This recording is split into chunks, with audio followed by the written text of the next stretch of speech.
सुनारगढ़ राज्य में एक किसान रतन रहता था। इसके दो बेटे थे, सुधीर और सुरेश।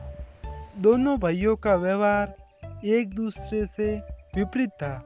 सुधीर भोला भाला और सच बोलने वाला व्यक्ति था।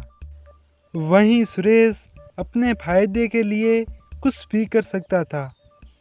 समय और परिस्थिति के अनुसार वो अपने ही कई बातों को झूठी साबित कर देता था।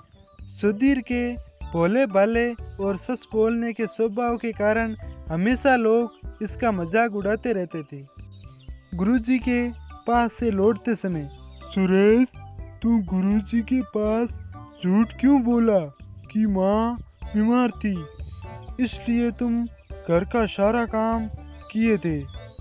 मैंने गुरुजी का घर पर दिया गया काम नहीं किया था।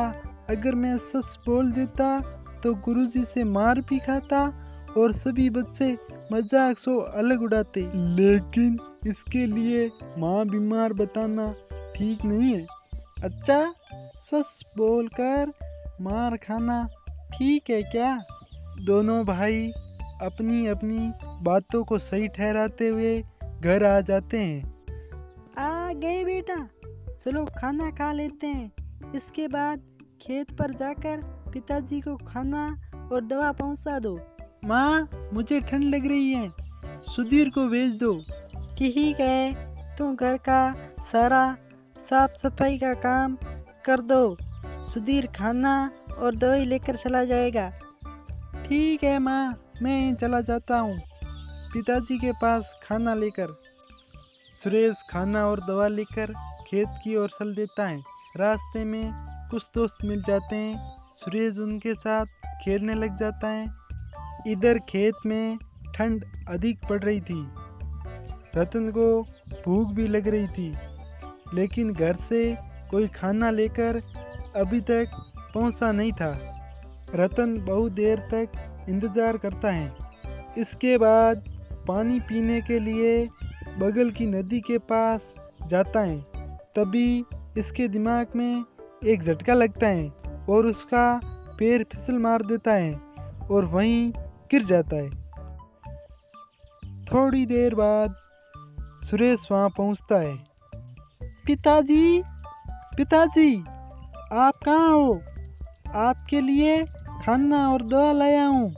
पिताजी, ओह पिताजी, ओह ओह आ पिताजी, किधर हो? बोलते क्यों नहीं? अरे ये ओह आह की आवाज़ कहाँ इधर से आ रही है? पिताजी, क्या आप ही बोल रहे हो? सुरेश दौड़कर रतन के पास पहुंचता है। अरे पिताजी, आपको क्या हुआ? आपके हाथ पैर कैसे मुड़ गए? अरे कोई बचाओ! रामू काका, हरिया भाई, दौड़कर यहाँ आओ। देखो ना, पिताजी को क्या हो गया? खेत पर काम कर रहे सभी लोग वहाँ दौड़कर पहुँचते हैं। किसी तरह रतन को टांग कर घर लाया जाता है। घर पर सुनीता रोने लगती हैं। घर में कोहरा मच जाता है। वैद्य जी आते हैं और बताते हैं कि रतन को पैरालिसिस का अटैक आया है। कुछ दवाइयाँ देखकर वे चले जाते हैं। अगले दिन सुबह, देखो बेटा, पिताजी से काम तो होगा नहीं, इसलिए खेत पर काम तुम दोनों को ही करना होगा। भैया हमेशा पिताजी के साथ खेत पर जाते थे, इसलिए वही खेती करेंगे। मैं मंडी में अनाज बेच आऊँगा। सुरेश ठीक कह रहा है माँ, मैं खेत पर चला जाऊँगा और पिताजी की दवा के पैसे चाहिए। सुरेश कोठरी में अनाज पड़ा है, मंडी में बेच आएगा। ठीक है भैया, मैं इसको 4 गुना कीमत पर बेच आऊँगा। सुरेश, झूठ और बेईमानी मत करना। दूसरे दिन सुबह सुरेश मंडी में जाकर लालसी सेठ करोड़ीमल से कहता है, सेठ जी, आपके लिए ऐसा माल लाया हूँ कि आप देखकर दंग हो जाओगे। ऐसा क्या लाए हो कि इतना गुप्त से बता रहे हो? मेरे पास 3 क्विंटल ऐसी मक्खियाँ हैं जिसे खाकर आदमी अमर हो जाएगा। आदमी जिस उम्र का है उस उम्र में रह जाएगा।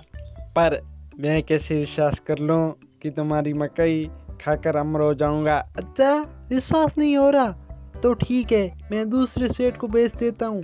वैसे भी उस सेठ को ज़्यादा ज़रूरत है, वो कई दिनों से बीमार भी हैं। उसके रिश्तेदार तो चाहते हैं कि जल्दी मरे ताकि उसके जीवन भर की संपत्ति को हड़प लिया जाए। अरे अरे, तुम तो नाराज हो गए। आजकल के नौजवानों में यही एक समस्या है, बहुत जल्दी नाराज हो जाते हो। उत्तेजित ना हो, तोल मोल तो मेरा पैसा है। वैसे कितने में दोगे ये जादुई मक्की? 7,000 मोहरे क्विंटल के हिसाब से 21,000 मोहरे लगेगी। क्या 30 मोहरे क्विंटल की कीमत 7,000 मोहरे? धीरे बोलो सेठ, कोई चुन लेगा तो पीछे पड़ जाएगा। ठीक है तो सेठ, मैं चलता हूँ। आपकी जान की कीमत 30 मोहरे ही है। दूसरे सेठ 30,000 मोहरे आराम से दे देंगे। बेटा, तुम उत्तेजित बड़े जल्दी हो जाते हो। मैंने कहा दाम थोड़ा बहुत कम कर दो। अरे सेठ, चलो 20,000 मोहरे लगेगी। अगर हो तो बोलो, नहीं तो मैं अपनी बैलगाड़ी को आगे बढ़ाऊंगा। एक पल रुको, मैं अपने साला को पूछ लेता हूँ। अच्छा सेठ जी, एक बात बताइए कि आपका बेटा आपके बाद व्यापार संभाल तो लेगा? अरे वही ठीक होता तो साला को बुलाता कारोबार संभालने के लिए। यानी आपके बाद आपका साला आपके जीवन भर की पूंजी का मालिक होगा। अच्छा, आपका साला मूर्ख है क्या बकते हो? वो व्यापार को दिन 2 गुनी रात 100 गुनी बढ़ा सकता है। उसे हर नफा नुकसान का ज्ञान है। तो वह चाहेगा कि आप अमर हो जाए और वह जीवन भर आपके यहाँ नौकरी करे? नहीं नहीं, कभी नहीं। वो तो चाहता है कि कब मैं आंख बंद करूं और वो कब मेरे बेटे को बेदखल करे और मेरी संपत्ति पर राज करे। ऐसा करो, तुम 20,000 मोहरे रख लो और मैं अपने आदमी से बोरिया उतरा लूं। एक और ज्ञान की बात सुन लो सेठ जी, ये मकई जादुई है, ये किसी को पता नहीं चलनी चाहिए, नहीं तो इसे सुरा लेगा शोर।